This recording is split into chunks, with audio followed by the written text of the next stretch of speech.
이어서 하겠습니다. 우리 지난 시간에 고정환율 제공.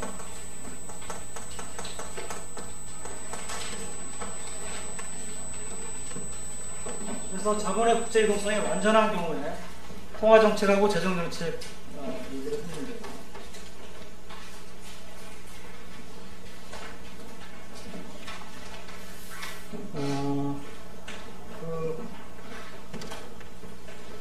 통화 정책하고 재정 정책 얘기를 했는데, 연동환율 제도하고는 반대로 통화 정책은 효과가 없고 재정 정책은 효과가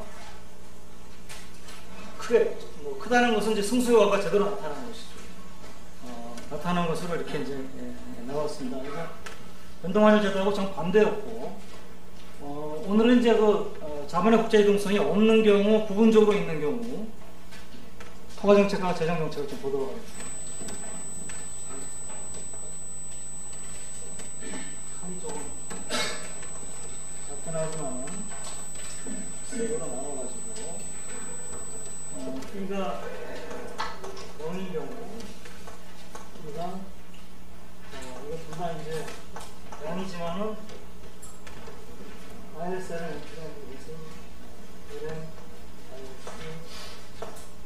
0인 경우, BP가 6인 경우, IS, BP의 곡선의 교류는 지지의 큰 경우,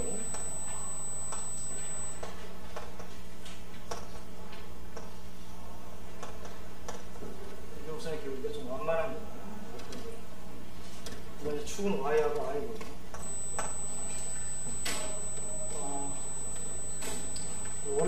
원래 경제는 이제 이점에 세 선이 동시에 만나는 점이 있었다고 하고, 먼저 통화 정책을 볼까요? R가 증가하는 거. 이 경우에는 이제 먼저 LN이 우로 이동하고, LN이 우로 이동하고, LM하고 IS가 만나는 점을 F라고 하면은, F를 한번 생각을 해볼 때 F점은 BP보다 오른쪽에 있어요. 그러니까 뭐 이자율 관계없이, 인간 자본의 국제 동성이 없으니까 이자율 관계없고, Y가 더 크다는 거는 정상수지가 이제 제로니까 네거티브라는 거예요. 그러니까 BP가 저 수지가 적자예요. 적자는 외환시장에서 이제 그냥 놔두면은 화폐 가치가 떨어지니까 외환을 매각을 해줘야 되죠. 개입을 해줘요. 외환시장에서 외환에 대한 초과 수요가 있기 때문에 외환을 매입하는 과정에서, 외환을 매각하는 과정에서 외환을 주고 통화량을 국내 화폐로 받으니까 M이 감소를 하게 됩니다. M이 감소를 하면 LM이 다시 좌로 돌아오고, LM이 좌로 돌아가니까 같은 게 다시 이점까지 돌아가야지만 경제는 다시 더 이상 이제 국제 수지가 적자가 아니니까 결국은 이점으로 다시 돌아가요. 효과가 없어요. 이 경우는 마찬가지로 LM이 우로 가고, 우로 가고, 이 점을 F라고 합니다. IS랑 만나서. F점은 BP보다 오른쪽에 있습니다. 이것도 비교를 하기 위해서는 F에서 수평선을 그어가지고 BP하고 만나는 점하고 비교를 해보면 이자율이 같기 때문에 자본수지는 동일하고, 경상수지는 이 점이 더 적자죠. 그러니까 BP가 적자죠. 똑같은 일이 벌어집니다. 통화량이 줄어들고, 그래서 다시 돌아가요. 이 경우 내량 곡선이 오른쪽에 이렇게 되고, F로 가면 또 이것도 마찬가지로 똑같은 일입니다. F는 BP보다 멀리 떨어져 있긴 하지만 다 오른쪽에 있기 때문에 국제수지 적자, 외환시장 개입해서 외환을 매각을 해줘야 되고, 매도를 해줘야 되고, 그런 과정에서 통화량이 줄어들고 돌아가죠. 그래서 세 경우 모두 뭡니까? LN 곡선이 원래 위치로 다시 돌아가고, 이건 그럴 수밖에 없는 게 고정환율 제도에서는 통화량이라고 하는 게 완전히 내생변수가 되기 때문에 국제이동성이 높으나 낮으나 결국은 뭡니까? 통화량을 늘려가야 다시 외환시장에 개입하는 과정에서 원래 상태로 다시 돌아갑니다. 효과가 전혀 없어요. 고정환율 제도에서 통화 정책.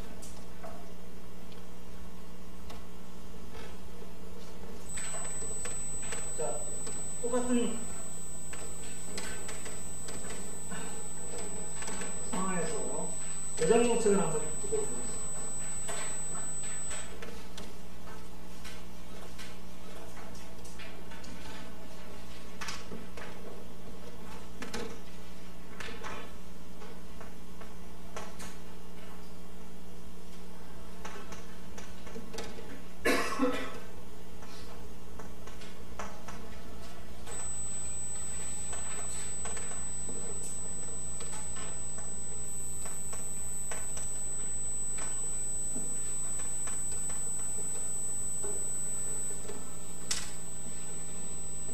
재정정책은 뭐 G를 증가시키고 G바를 증가시키고 합니다. IS가 이제 오른쪽으로 또 F점을 우리가 생각을 해야 됩니다. IS가 오른쪽으로 가면 원래 변형점 2점이고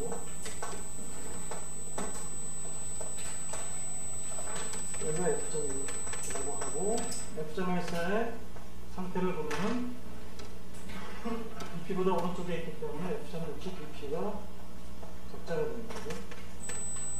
똑같이 이제 외환시장에 개입하는 과정에서 통화량이 줄어들게 돼요. 왜냐하면 BP가 적자이기 때문에 외환을 공급을 해줘야 되고 외환 공급을 하면서 그 대금으로 자기 나라 화폐를 받아서 중앙은행으로 들어가니까 통화량은 줄어들고 LM을 바로 이동시켜요. 그러니까 프랑스 여기서 이제 LM이 좌로 이동하는데 언제까지 LM이 좌로 이동하느냐? BP가 더 이상 적자가 아닐 때까지. BP가 적자에 나는 계속 개입에 들어가야 되고 그거는 줄어들어요. 거기 어디냐면 여기까지. 새로운 IS 곡선, 새로운 LM 곡선, 원래 BP 곡선, 저희가 보면은 이 방식적으로. 그러니까 이 자본의 국제 이동성이 전혀 없는 경우는 뭐 통화정책이나 재정정책이나 뭐 고정환율 제도에서 효과가 없는 것은 아닙니다. 근데 자본의 국제 이동성이 있는 경우는 얘기가 좀 달라질 수가 있겠죠. 이 경우에 왜냐하면 고정환율 제도에서 재정정책 효과가 굉장히 크게 나타났었거든요. 약간 있는 경우는 IS 곡선이 오른쪽으로 가고 요 F라고 합니다. F는 국제 수지가 적자입니다. 적자니까 M이 줄어들고 LM이 절로 갑니다. LM이 절로 가는데 언제까지 가느냐? BP가 균형해져야지. 그러니까 LM이 BP 곡선하고 만날 때까지. 그러면 세 선이 만나면서 이걸 2-라고 하면 2-로. 원래 2하고 2-를 비교해보면 이건 이제 2가 아니고 2-로 갑니다. 비교해보면 재정정책 효과가 있다. 근데 그 효과가 무엇에 의해서 좌우되냐면 BP 곡선의 기울기에 의해서 좌우되죠. 이게 기울기가 더 가파르면 가파를수록 효과가 없겠죠. 그죠? 그렇죠? 가파른 거의 극단이 이겁니다. 완만하면 완만할수록 효과는 이렇게 나와요. 왜냐하면 우리 위아래를 비교하는 게 아니고 효과라고 하는 것은 Y에 대한 효과를 비교하는 Y에 대한 효과를 가지고 얘기를 하는 것이지 이게 두 개가 거리가 뭐 아래 위로 많이 떨어져 있다고 효과를 얘기하는 건 전혀 아니죠. 우리가 재정정책을 실시하는 이유가 이자율을 높이기 위해서 재정정책을 하는 거 아니잖아요. 연기를 부여하는 그러니까 Y에 대한 효과를 이거는 달리 얘기를 안 해도 Y에 대한 효과가 있다 없다 얘기하는 거죠. 자, 이 경우는 그러면 뭐 더 얘기하지 않아도 효과가 있고, 이때보다는 효과가 더 당연히 크겠죠. 그죠? 가장 큰 경우는 이제 수평의 경우가. 그러면은, 여기서 보면은, IS 곡선이 이렇게 이런 거하고, F점이 어디에 나오게 됩니까? 여기 나오고, 여기 나오게 됩니다. 이 경우는 어떻게 됩니까? 이 경우는 이제, 요거 그냥 재활용하겠습니다. 이 F점이 BP보다 왼쪽에 있어. 오른쪽이 아니기 때문에. 왼쪽에 있기 때문에 BP가 적자가 아니고 이거는 BP가 흑자입니다. 흑자고, 그렇잖아요. 왼쪽에 있기 때문에. 이거하고 이렇게 수평선을 그어가지고 BP 곡선상에 있는 G하고 비교를 하면 이 자리를 같기 때문에 자본수지 부분은 F하고 G가 같고 경상수지 부분은 이게 Y가 더 작기 때문에 이게 경상수지는 더 흑자고 두 개 합친 게 0이고 이건 두 개 합친 게 자본수지는 같고 경상수지는 더 플러스 흑자니까 당연히 BP가 플러스 값으로 가는 거죠. 그죠? 그러니까 이렇게 따지는 거는 여러 번 따져봐가지고 여러분들 이제는 아마 익숙할 겁니다. 그래가지고 통화량을 그걸 늘어나야 되고 LM은 우로 이동해야 되고 그래서 LM이 우로 이동하면은 여기서 우로 이동하면은 BP까지 가야지 그러니까 여기 이가 그러니까 BP 곡선을 따라가지고 IS 곡선의 이동폭만큼 그러니까 이동폭이 이만큼 같은 이동폭이라면은 BP가 길이가 완만하게 하는 경우보다 더 Y에 대한 효과가 크게 나오죠.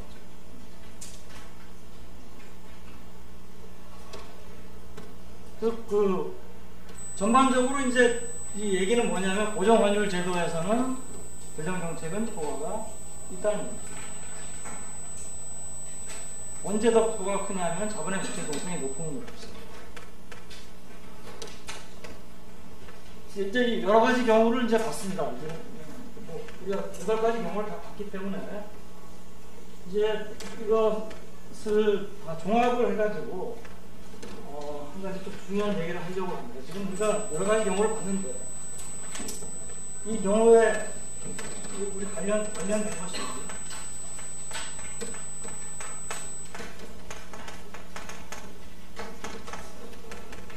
우리가 보통 불가능성 정리라고 부르거든요.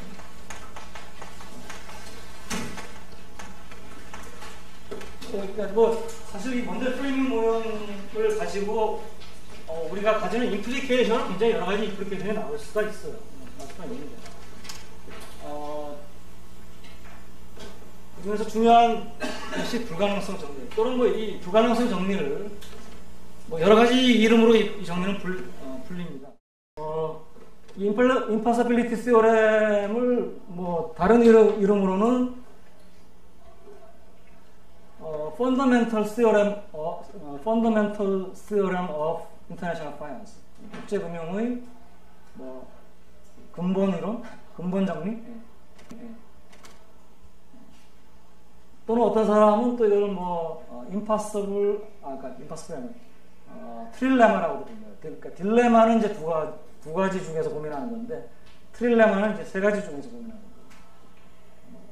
또는 또 impossible 트리니티라고 부르는 사람이 있습니다. 트리니티는 이제 삼위일체인데 세 가지가 일치될 수 없다는데 그게 이제 종교에서 얘기하는 그 삼위가 아니고 여기는 좀 이따가 나올 겁니다.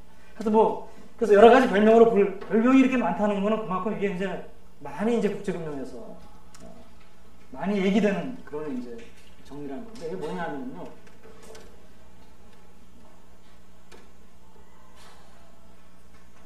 조용하네요.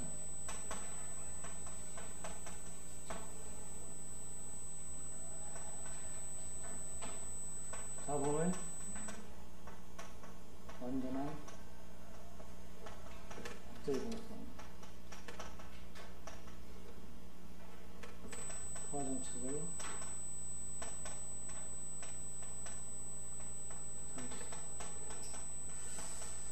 통화정책의 자립성 이거는 좀 이게 번역이 좀 그래요. 근데 통화정책의 자립성이라는 것은 이제 통화정책을 인디펜던트하게 할 수 있느냐 이 얘기인데 효과가 있느냐는 얘기입니다. 결국은 무슨 얘기인지는 여러분들 이제 하면서 이제 보겠습니다.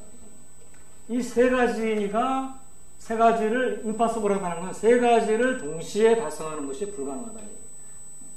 그 얘기는 셋 중에서 두 개까지는 달성할 수 있는데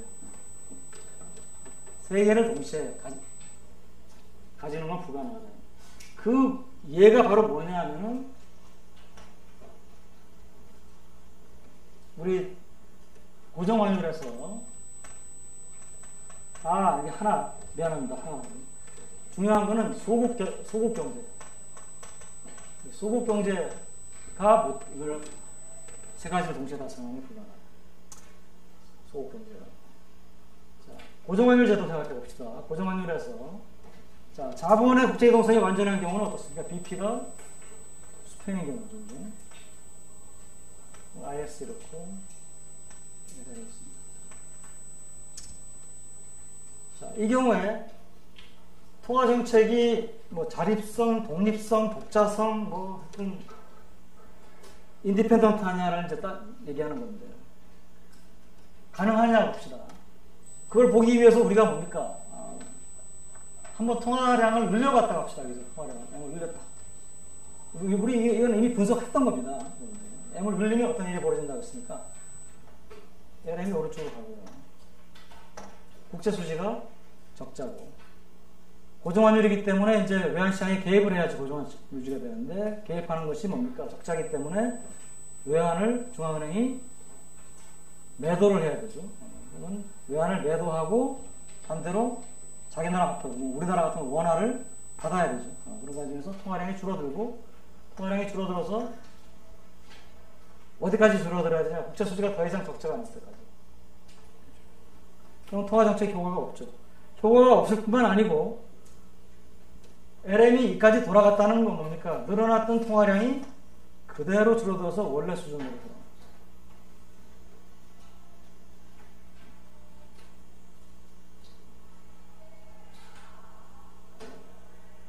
그렇죠. 이게 이제 그러니까 결국 뭐냐면은 왜 통화 정책의 자립성이 없어지느냐? 통화량 자체가 내생 변수가 됩니다. 그러니까 통화량이 내생 변수가 된다 그러면 이자율 격책 쓰면 되지 않느냐? 이자율 어떻게 됩니까? 국내 이자율을 아이스타하고 다르게 만들 수가 있어요? 없어요. 그렇잖아요. 그러면 아비트라지가 당장 발생할 거예요. 아비트라지를 노려가지고 자본이 높아지면 무한정 들어오고 낮아지면 무한정 빠져나가고 벗어날 수 없죠.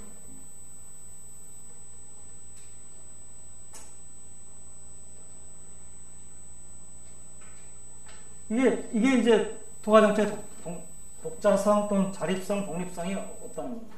그러니까 이 표현이 못하고 좀 우리가 혼동이 됐냐면은 우리가 이제 중앙은행의 통화정책이 정부의 입김으로부터 자유로운 거를 우리가 통화정책의 독립성이라는 표현을 쓰잖아요. 그죠? 그거하고는 다른 의미였어요. 통화량을 뭡니까? 이 나라가 스스로 자기가 원하는 수준으로 정할 수가 있느냐. 그런 의미에서 통화정책의 자립성입니다. 이 통화정책의 자립성은 통화정책을 정부의 입김하고는 관계없이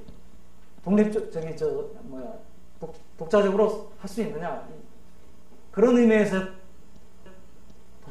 자립성이 아니고 통화량을 이 나라가 원하는 수준으로 조절을 할 수가 있느냐 또는 이자율을 원하는 수준으로 조절할 수 있느냐.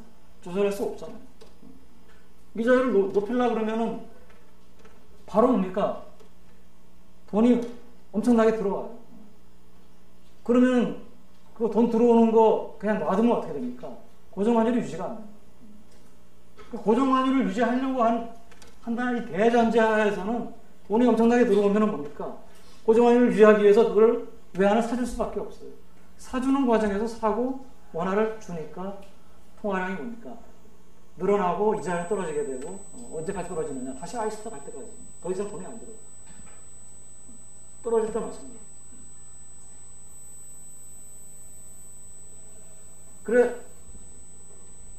그래서 이 의미가 뭐냐 하면요. 우리가 세계 통화 제도가 지금 이와 같은 상황, 그러니까 고정 환율을 가지고 있고 자본의 완전한 국제 이동성이 발생되고 이런 상황을 가졌던 시기가 있습니다. 그 시기가 언제냐면 브레튼 우드 체제는 아니고, 브레튼 우드 체제는 자본의 완전한 국제 이동성이 제한되어 있었던 시기고요. 뭡니까? 금본위 제도 시대. 금본위 제도는 제1차 세계대전, 그러니까 19세기 후반, 19세기 후반을 우리가 언제부터 잡느냐는 좀 차이가 있지만 1870년, 빨리 잡는다. 1870년부터 제1차 세계대전 발생할 때까지 그 시기입니다. 이 시기는 금본위 제도라고 하는 것 자체가 고정합니다. 금을 통해서 모든 나라, 대부분의 나라들의 환율이 고정되어 있고, 그 다음에 금의 자유로운 유출입을 허용해야 했어만 됩니다. 이때는 허용하지 않으면 영국이 와가지고 너 맞을래 이럴 때니까, 맞고 허용할래 아니면 그냥 허용할래 이럴 때니까, 그러니까 그 질서가 잘 지켜지던 때예요. 그래서 두 개가 지켜지니까 이때는 뭡니까? 각국의 통화 정책이 사실 뭡니까? 알고 그랬든 모르고 그랬든 사실은 이때만 하더라도, 즉 1차 세계대전 이전만 하더라도 통화량을 조절해가지고 경기를 조절하고 이런 개념이 좀 없었던 때예요. 왜? 이거 봐. 통화 정책이라는 건 뭡니까? 없는 거나 마찬가지니까. 없다라는 거는 사실은 뭡니까? 통화 정책의 목적이 뭐냐? 경기 부양이나 물가 안정이나 이런 게 아니고 뭡니까? 금본위 제도, 고정 환율의 유지가 통화 정책의 목적이었어요. 달리 안 쓴다라고 하는. 이때만 하더라도 중앙은행은 금본위 제도를 유지하는 거, 고정 환율을 유지하는 게 통화 정책의 목적이었습니다. 그러니까 이때 통화 정책의 자립성이라고 하는 건 뭡니까? 그 이외에 어떤 경기를 부양하거나 어떤 목적으로 통화량을 내가 좀 조절을 해보겠다라고 하는 게 이제 통화 정책의 자립성이거든요. 요거 나타나기 시작한 건 2차 세계대전 이후에 나타나기 시작. 통화 정책을 가지고 뭐 좀 해보겠다라고 하는 거는, 그 이전만 하더라도 통화 정책은 아예 그냥 금본위 제도 유지하는 과정에서 늘어나면 늘어나고 줄어들면 줄어드는 거예요. 나중에 이게 이제 왜 그랬느냐? 임파서블 트리니티 때문에 어쩔 수가 없다. 자, 그러면 이제 우리가 그러면 둘 중에서 요거 두 개를 달성하려면은 요거는 통화정책의 자립성을 요거는 포기해야 된다. 이거는 우리가 봤습니다. 그죠? 그러면은 나머지 이제 세 개 중에서, 그럼 내가 만약에 그 고정환율이 아니고 이거는 요거를 포기하면은 요거 두 개는 달성할 수 있느냐? 고정환율을 포기하면.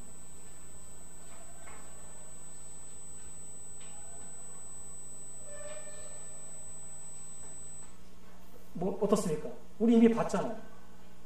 변동환율제에서 자본의 국제 동성이 완전한 경우 통화정책 효과가 분명히 있었습니다. 재정정책 거꾸로 재정정책 효과가 없었죠. 지난 시간에 본 거예요. 그러니까 뭡니까? 가능합니다. 달성. 세 개 중에서 두 개는 동시에 달성하는 게 가능해요. 그러니까 요 임플리케이션이 뭡니까? 어떤 나라가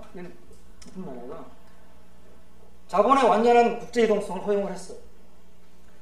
그럼 나는 통화 정책을 좀 경기 부양이나 경기 안정이나 물가 안정이나 어떤 내 목적으로 통화 정책을 쓰고 싶어요. 그거는 내가 원하는 목적에 따라서 뭡니까? 통화량을 좀 높이고 낮추고, 또는 이자율을 좀 높이고 낮추고, 국내 이자율.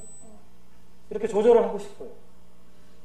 그러면 그 나라가 선택할 수 있는 환율 제도는 뭡니까? 고정 환율은 못 선택하는 거예요. 변동 환율을 채택하는 게 못하는 얘기죠. 우리나라 지금 생각해보세요. 우리나라. 자본의 국제 이동성. 선진국처럼 아주 완전하다고는 볼 수 없지만 상당히 굉장히 열려 있습니다. 중앙은행 통화정책 어떤 목적으로 씁니까? 중앙은행 물가 안정 목표제죠. 고정 환율 목표제가 아니잖아요. 그런 환율 제도는 당연히 어떻게 해야 됩니까? 어느 정도 유연한 환율 제도가 돼야 되겠죠. 물론 우리나라는 가끔 때때로 외환시장에 개입을 하긴 합니다. 그렇지만 이 개입이 뭡니까? 아주 뭐 환율을 고정시키거나 그런 계획이 아니에요. 지나치게 한쪽으로 빠른 속도로 간다 그러면 그 속도만 조금 낮춰주는 거예요. 외환시장 개입 정책에 대해서는 다음 시간이나 뭐 나중에 좀 얘기를 다시 할 겁니다. 그러니까 그거는 뭐 얘기하겠지만 개입은 하긴 하지만은 뭡니까? 고정환율과 같은 개입은 아니에요. 그렇게 개입을 하는 순간 통화정책은 포기를 해야 돼요. 근데 우리나라를 비롯해서 많은 나라들이 뭡니까? 통화정책을 지키고 싶어요. 통화정책을 어떤 자기 대내적인 목적을 위해서 쓰고 싶어요. 그러려면 뭡니까? 싫지만은 환율의 유연성을 어느 정도 좀 허용을 안 할 수가 없겠죠. 이게 이제 환율제도 선택에 관련된. 아마 우리가 학기 초에 환율제도 소개하면서 고정환율제도, 변동환율제도 장단점 PPT로 아마 집에 가가지고 다시 이전 PPT 보면 있을 거예요. 거기에 장점, 단점의 통화정책의 독자성 이런 얘기 나올 거예요. 그 얘기에 대해서 그러니까 여러분들이 뭐 알게 모르게 지금 이제 이 수업을 들으면서 이 내공이 많이 올라옵니다. 자, 하나 더 남았죠. 만약에 그러면 내가 만약에 이걸 포기하면 어떻게 돼요? 이 두 개 동시에 달성합니다. 요거를 포기하면. 요거는 좀 문제가 있어요. 자, 왜? 우리가 이 경우는 뭐 가장 극단적인 경우로 완전히 자본 국제 동성 없는 경우 생각해 봅시다. IS. 네. 고정환율이고. 자, BP고. LM 오른쪽으로 보냈습니다. 우리 방금 했잖아요, 이거. 보냈어. 이거 F라고 하면은 국제수지 적자니까 외환시장 개입해야 되고, 개입하는 과정에서 다시 통화량이 줄어들어서 다시 돌아갑니다. 그거 없네. 원래대로 다시 돌아가니까. 그러면 이거 impossible trinity가 잘못됩니다. 자, 근데 이제 여기는 약간의 설명이, 약간의 부연 설명이 필요해요. 뭐냐? 우리가 아까 이제 자본의 국제이동성이 완전한 경우에 LM을 이렇게 이동시켰을 경우에 여기로 왔다가 이제 돌아가는 거하고 여기로 왔다가 돌아가는 것 같다고 생각을 해보세요. 여기로 왔다가 돌아가는 거는 주로 뭐 때문에 돌아갑니까? 이때 국제수지 적자에, 둘 다 국제수지는 적자인데 적자의 원인이 뭡니까? 자본금융수지 적자죠. 이자가율이 낮기 때문에 사람들이 뭡니까? 대거 해외로 돈을 투자를 합니다. 그러면 이 자본의 이동이라고 하는 것은 자본의 국제 이동성이 굉장히 높은 경우니까 아주 짧은 기간 내에 하루 이틀 사이에도 엄청난 규모가 바뀌고, 그러나 하루 이틀 사이에도 뭡니까? 이 돈이 다 늘어났던 게 다 빠져나갔습니다.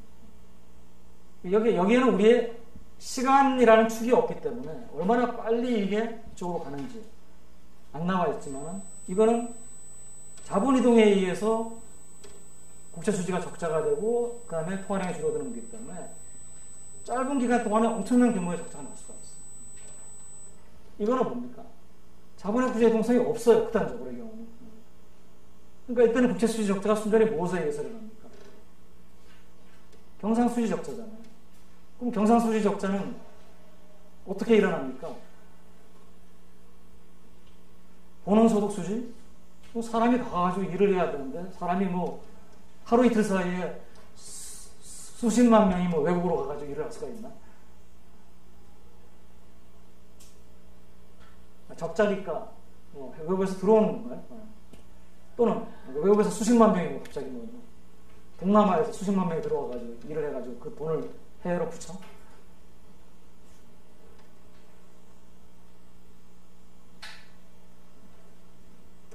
적자 폭이 제한되잖아요. 상품 수지? 물건을 만들어서 배에다 실어 선적을 해야지만 수출이나 수입으로 잡히는 거잖아요. 그것도 뭐 물건을 갑자기 뭐 하루 이틀 사이에 엄청난 양의 물건을 만들 수는 없잖아요. 그렇잖아요. 그러니까 뭡니까? 이거는 하루 이틀이 아니고 뭐 몇 달이 걸릴 수도 있고, 늘려놓은 통화량이 굉장히 많다면 1년이 걸릴 수도 있고. 그러니까 굳이 표현하자면 여기서 일로 부각할 때 얘는 이렇게 화살표를 따고 천천히 간다. 이거 천천히 간다고 보일지 모르겠는데 얘는 여기서 거의 점프하듯이 가는 거예요. 갔다가 거의 점프하듯이 가는 거예요. 얘는 천천히 이렇게 이동을 해서. 그러니까 뭡니까? 여기에 시간이 걸린다면 시간이 걸리는 동안은 통화정책의 효과가 어느 정도 남아있다고 볼 수가 있겠죠. 그런 의미에서 통화정책의 자립성이 있다. 이렇게 이제 얘기를 해줍니다. 우리가 결과, 엔드만 보면은 자립성이 없다고 얘기를 해야겠죠. 결국 여기로 돌아오니까. 그렇지만 돌아오는 과정에서 시간이 걸리고 그 시간이 걸리는 동안은 뭡니까? 부분적으로 효과는 있는 거죠.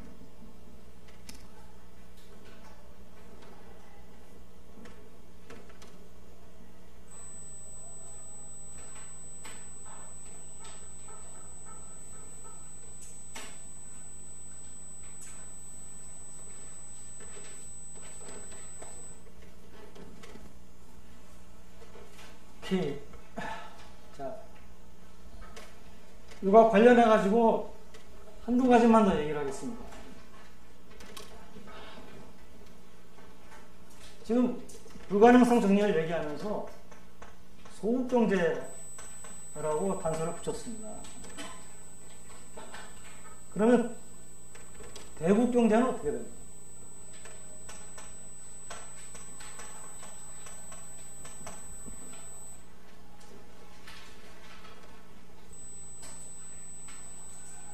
대국 경제는 결론부터 얘기하자면 불가능성 정리가 적용이 안 됩니다. 세 가지를 동시에 추구하는 것이 가능합니다. 그럼 이제 그거를 보여주면서 여러분들이 대국 경제의 분석의 맛을 한번 볼 수가 있겠죠. 대국 경제를 분석하는데 대국이라고 하는 것은 이 나라가 이제 해외에 영향을 미칠 수 있거든요. 그럼 대국 경제를 우리가 가장 간단하게 우리가 볼 수 있는 건 이국 경제죠. 이 나라 큰 나라가 있고 이 나라 말고 또 다른 나라가 모아가지고 큰 나라가 하나 있고. 그러면은 사실 모형은 이렇습니다. 우리가 이 나라 모형 어떻게 썼습니까? Y는 생산물 시장 균형 조건 C, Y 빼기 T바 더하기 I 더하기 G바 더하기 MX의 P분의 2P 다 Y 스타 P분의 M은 L의 Y I 이퀄 I 스타 자블의 부채 이동성이 완전한 경우니까. 그러면은 이게 이제 자국이고 외국은 어떻게 됩니까? 이건 자국이고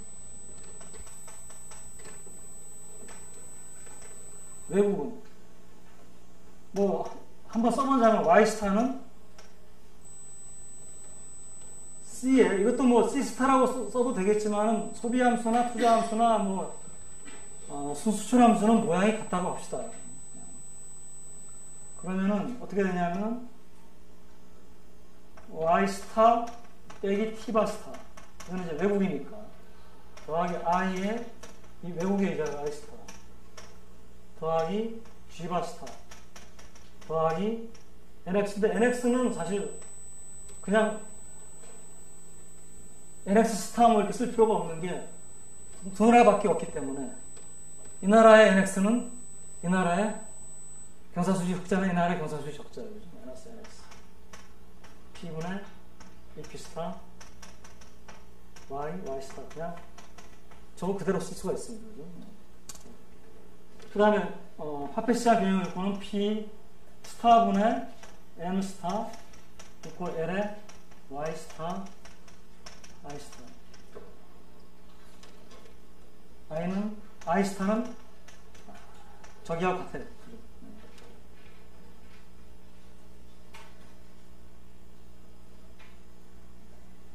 자, 그런데 문제는 이겁니다. 자본의 국제 이동성이 완전하기 때문에 두 나라의 이자율이 같아져야 된다라고 하는 것은 결국은 뭐냐면은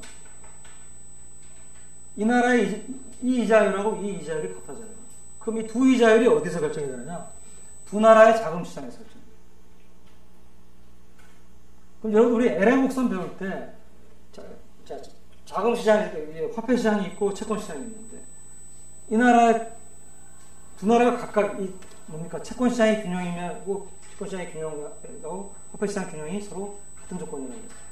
근데 이게 두 나라가 자본의 국제 이동성이 완전해요. 그럼 두 나라 간에 자본이 막 계속 왔다 갔다 합니다. 그러면 두 나라의 채권 시장은 각각이 아니잖아요. 분리되어 있지 않잖아요. 두 나라에 있어서 채권에 대한 수요의 합이 두 나라의 채권의 공급의 합하고 같아져요. 그렇다면 화폐 시장도 우리가 뭡니까? 분리시킬 수가 없어요. 두 나라의 화폐 공급의 합은 화폐 수요의 합은 같아져요. 내가 지금 이거 S타라고 했어야 되는데 C스타, S타 바꿉시다 이거는. 이건 일단 스타를 NX만 같이 안 합니다. 그러면은 사실 이게 어떻게 돼야 되냐면 이게 두 개를 합쳐가지고 두 조건이 화폐시장 균형 조건이 우리가 환율이 대국경제고 고정환율이라고 합시다. 이거 우리가 고정환율인데 뭐 기왕에 하는 김에 문제를 간단하기 위해서 두 나라의 환율이 1대1이라고 합시다. 그러면 그래야지 이제 우리가 서로 더할 수가 있으니까 가장이죠. 이게 100대1이면은 이 나라의 통화량하고 이 나라의 통화량 그냥 더할 수가 없잖아요. 그죠?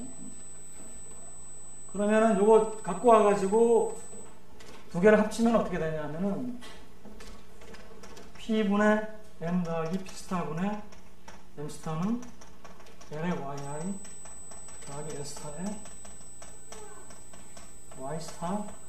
Y스타인데 사실은 이 I도 뭡니까? I가 I스타와 같기 때문에 I가 Y스타와 같아요. 같게 나와요. 그래서 여기서 이제 I스타가 결정이 되는 거죠. 이 식에서. Y는 여기서 결정이 되고 Y스타는 여기서 결정이 됩니다. 그러니까 미지수 3개 Y, Y스타, I스타 3개고 식 3개 하나, 둘, 3개 M은 더 이상 내생교수가 아니에요.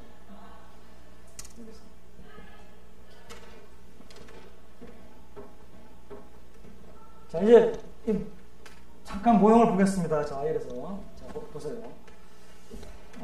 이거 여러분들 식에 너무 식은 내가 예시적으로 보여주는 거고요. 식에 너무 구애받지 마세요. 그 그림을 한번 자, 이게 Y고 이게 미안합니다. 이게 I고 이게 Y죠, 그죠? 외국은 이게 I 스타고 이게 Y 스타죠, 그죠? 물론 이게 I하고 Y 스타는 이게 같아져요. 자. 이 나라의 BP가 이렇게 되겠죠. LM, IS, BP. 그러면 외국도 뭡니까? BP는 같은 이자율 수준에 있어야 됩니다. I하고 I스타가 어차피 같기 때문에. 이거는 LM 스타, IS 스타, BP 스타입니다. 자, 이게 자국이고 이고 이게 이 스타입니다. 자, 양국이 이제 처음에 이렇게 균형을 이루고 있다고 합시다. 자, 이 나라가 지금 대국이고 이 나라가 통화량을 늘렸다고 합시다. 지금 보세요. 고정환율이고 자본의 국제 이동성 완전하고 통화량 늘렸습니다. 자, LM 다시로 늘렸어요. 일단은 어떤 일이 벌어집니까? 이 나라의 국내 이자율이 뭐 여기까지 떨어진다고 합시다. F가로. 자, 그러면 LM이 우로 가고 F로 갔더니 BP가 적자죠. 자, 자본이 싹 빠져나갑니다. 이제 빠른 속도로 빠져나가겠죠. 자본의 국제이동성이 완전하기 때문에. 빠른 속도로 빠져나가면은 이게 소국 경제라면은 어떻게 됩니까? 여기서 바로 이쪽으로 점프를 순식간에 가야 되는 거죠. 근데 대국 경제이기 때문에 이 나라의 늘어난 통화가 줄어드는 게 뭡니까? 자본이 이쪽으로 이동을 하면서 늘어나잖아요. 그럼 이쪽 나라는 뭡니까? 이 나라가 국제 수지가 적자는 이 나라는 앉아서 국제 수지가 흑자예요. 그러니까 이 나라는 어떤 이 나라의 LM이 왼쪽으로 가면은 이 나라의 LM은 어떻게 됩니까? 오른쪽으로 이럽시다.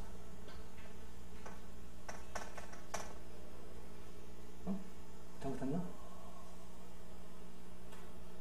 이 나라의 LM은 왼쪽으로 주로 가면서 이 나라는 뭡니까? LM이 오른쪽으로 가요. 언제까지 가겠습니까? 이 나라의 LM이 다 줄어들지 않으면 이 나라의 LM이 늘어나면은 이 나라의 이자율이 뭡니까? 낮아집니다.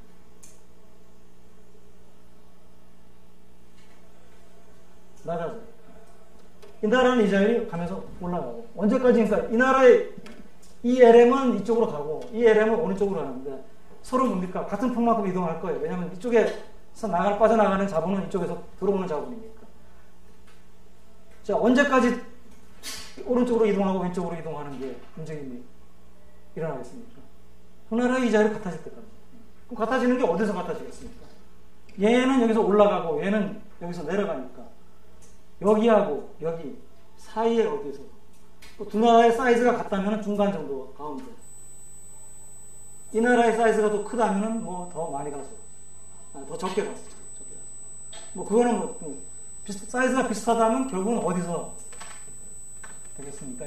이게 얘는 여기까지만 오고 요 두 점에서의 이자율이 같아질 때까지 LM은 여기까지만 이동하고 요 LM은 여기까지만 돌아오고.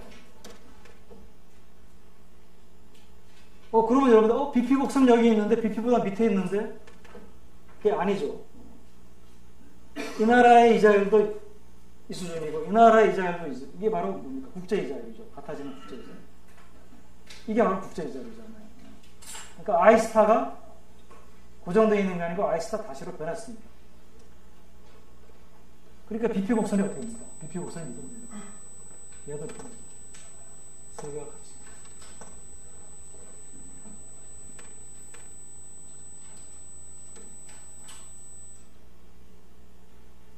그러면 결과는 어떻습니까? 원래 통화량 늘린 만큼 효과는 없지만 효과가 전혀 없지도 않죠. 어느 정도 효과는 있죠. 여기까지 내려오면 이제 이동을 해서 오니까. 이거는 모형으로 보여줘서 여러분들이 이게 뭐냐 그렇겠지 모르겠지만 생각을 해보세요. 지금 우리가 물론 미국은 지금 변동하는 되지만 미국이 통화량 늘리면은 다른 나라들 다 뭡니까? 미국 이자율이 떨어지면 다른 나라도 다 이자율이 떨어지잖아요. 미국이 지금 이자율 올린다고 해가지고 미국 국채금리가 올라가니까 다른 나라도 덩달아 가지고 국채 가격은 떨어지고 폭락하고 국내는 올라가고. 왜 그래요? 한국에서 그런 통화량 늘린다고 이자율 올린다고 그런 일이 벌어지겠습니까? 그러니까 뭡니까? 미국이라는 게 국제 금융 시장에서의 전체 금리를 좌지우지할 정도로 큰 나라이기 때문에 그게 미국뿐만 아니고 유로도 그 정도의 영향력이 있을 수가 있고요. 중국은 좀 작지만은 일본도 영향력이 좀 있을 수가 있고. 일본은 이제 상대적으로 국제 금융 시장에서의 크기는 일본이 작지는 않지만 경제 규모는 작지가 않지만 국제 금융 시장의 참여도가 이게 좀 낮기 때문에 미치는 영향이 좀 적고요. 중국도 이제 규모가 커지고 그걸로 끝나는 게 아니죠. 이제 중국의 국내 통화량이 국제 금융 시장하고 왔다 갔다 하는 정도가 커지려면 중국이 이제 자본의 국제 동성이 높아져야 되거든요. 그러니까 중국이 규모가 커지고 미국처럼 자본의 국제 동성이 미국하고 비슷하게 높아진다면 중국의 통화 정책도 비슷한 영향을 미칠 수 있고요. 왜냐하면 경제 규모가 엄청나게 크니까 지금 커지고 있습니다. 그러니까 이것은 경제 규모만이 중요한 게 아니고 이제 자본의 국제 이동성도에 영향을 미치는 건데 당장 미국만 생각하더라도 이게 왜 미국이 팽창적인 통화 정책을 한다라고 하는 것은 국제 금리를 낮춥니다. 국제 금리를 낮추면은 우리가 소국은 이 BP가 국제 금리 수준에서 주어져 있다고 봤지만 대부분 뭡니까? 국제 금리 자체를 낮출 수가 있으니까 통화 정책을 통해서 높일 수도 있고 그렇기 때문에 효과가 있다는 거죠. 그래서 임파서블 트리니티는 또 임파서빌리티 스테어렘은 대곡 경제한테는 적용이 안 된다. 자, 하나만 더 하겠습니다.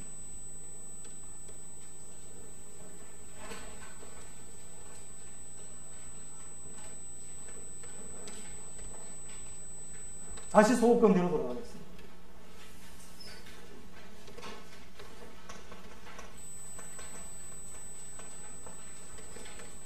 자, 고정환율이고요. 자본의 국제 이동성은 완전합니다. 이렇게 쓰면 여러분들이 무슨 얘기인지. 자, 당연히 이제 통화 정책의 독립성이 없어요. 자, 그러면 이제 여러분들 생각에 우리 저 중앙은행의 밸런스시트에서 준비자산, 그 다음에 국내 신용, 돈은통화. 자, 우리가 어떤 일이 벌어졌냐면 이제 이런 상태에서 LM이 있고 BP가 있고 IS가 있는데요. 이 상태에서 LM을 늘릴 때는 되게 이런 식으로 늘리죠. 시중은행들한테 돈 빌려주면서 이제 현금을 풀거나 아니면 시중은행이 중앙은행이 가지고 있는 이제 뭐 당좌예금, 지불준비 그 예금의 잔고를 빌려주는 형식으로. 뭐 이거는 이제 통화정책의 얘기니까. 화폐금융의 얘기이기 때문에 이렇게 늘립니다. 그러면 내가 이제 LM을 오른쪽으로 이동시킬 수는 있어요. 그 다음에 이제 어떤 일이 벌어집니까? 외환시장 개입하는 과정에서 할 수 없이 있습니다. 외환 보유고 줄어들고 따라서 돈은 통화가 원래대로 다시 줄어들고. 그러니까 통화량의 변화가 없죠. 원래대로 다시. 그러니까 통화정책 독립성이 사라지는 거죠. 자립성이. 자, 그런데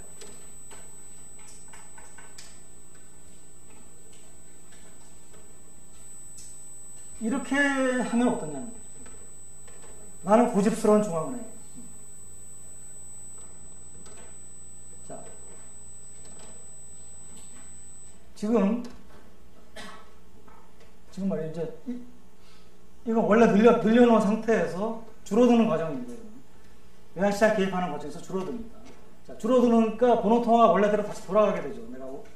나는 이거보다 높은 걸 원했는데 줄어들게 되잖아요. 그건 싫어, 중앙은행. 난 고집스러운 중앙은행. 중앙은행이 또 어떻게 할 수 있습니까? 다시 또 이걸 다시 늘릴 수가 있어요. 그러니까 아까 처음에 있었던 노란 거를 그냥 한번 놔두겠습니다. 노란 거 있었는데 국채수지 적자가 나가지고 외환시장 개입하는 과정에서 줄어들었는데 그걸 다시 또 원래다 돌려놔요. 자, 이런 식으로 이제 우리가 이때 외환시장 개입을 할 때 이렇게 개입을 하고 이 두 개가 이렇게 결합이 되는 거. 이렇게 어디죠? 두 번째 하고. 그러니까 외환시장 개입을 하면서 이렇게 결합을 하면 어떤 식으로 개입을 하게 됩니까? 본원통화에는 변함이 없이 개입을 하게 돼요. 이런 식으로 개입을 하는 것을 우리가 중화외환시장 개입, 중화외환시장 개입이라고 합니다. 중화인지 비중화인지 항상 헷갈려요. 그러니까 개입을 하면서 통화량의 변화가 없이 개입을 하는 것을 중화외환시장 개입, 중화외환시장 개입이라고 합니다.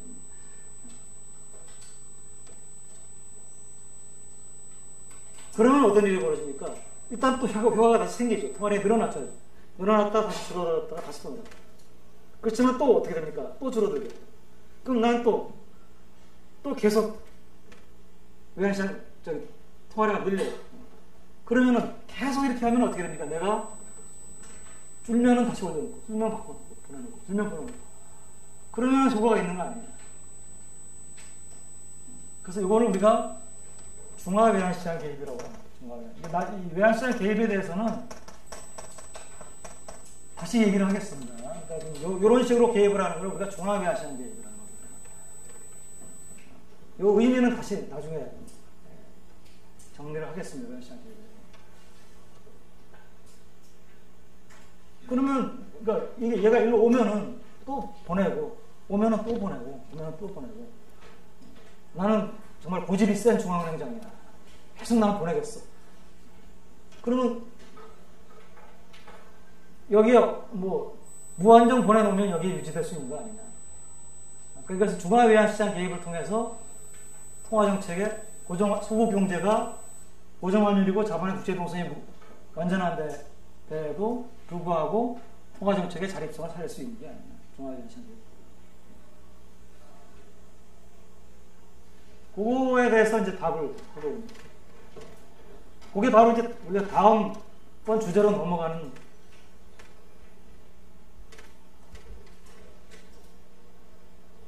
그 모티베이션이 되는 거예요. 자, 내가 지워서는 안 되는데.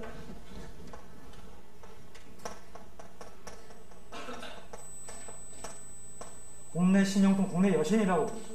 국내 여신. 금융통화.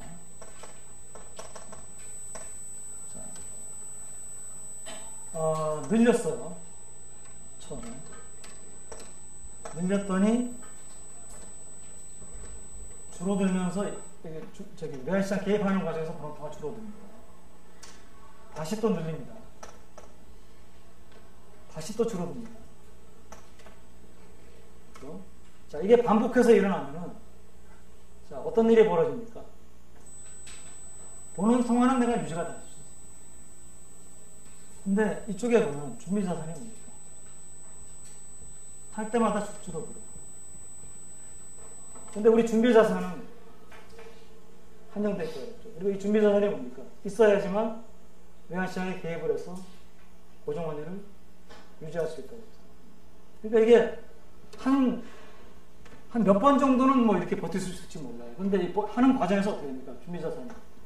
이게 준비자산이라고 합니다. 원래 이만큼 있었던 게 자꾸 뭡니까? 하나 줄어들어요. 계속. 언젠가는 어떻게 됩니까? 0이 될 거예요. 그럼 준비자산이 0으로 줄어들면 어떻게 됩니까? 이 짓을 더 못해요. 하고 싶어도.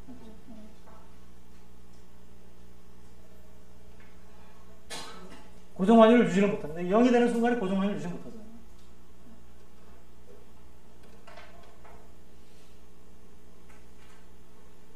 그러니까 중앙외환시장 개입을 통해 가지고 소국 경제가 고정환율을 유지하면서, 그러니까 자본의 국제이동성, 완전한 소국 경제가 고정환율을 유지하면서 통화정책의 자립성을 살릴 수 있는데,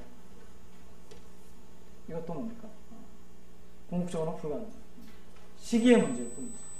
그리고 이게 바로 뭡니까? 이게 고갈되면 어떤 일이 벌어집니까? 이제는 환율을 고정시키지 못하니까 고정환율 제도가 뭡니까? 붕괴가 돼요. 고정환율 제도가 붕괴가 되면 그 다음에는 환율은 뭡니까? 무엇에서 결정됩니까? 시장에서의 외환의 수요하고 공급에 의해서 막 올라가요. 화폐 가치만 떨어집니다. 그게 바로 우리가 다음 시간에 배울 외환위기. 그러니까 발생하는 가장 티피컬한 메커니즘입니다. 그러니까 이 임파서블 트리니티의 경고에도 무시하고 어떤 나라가 계속 이와 같은 적자가 있습니다. 라고 하면 그 나라는 결국은 외환위기가 됩니다.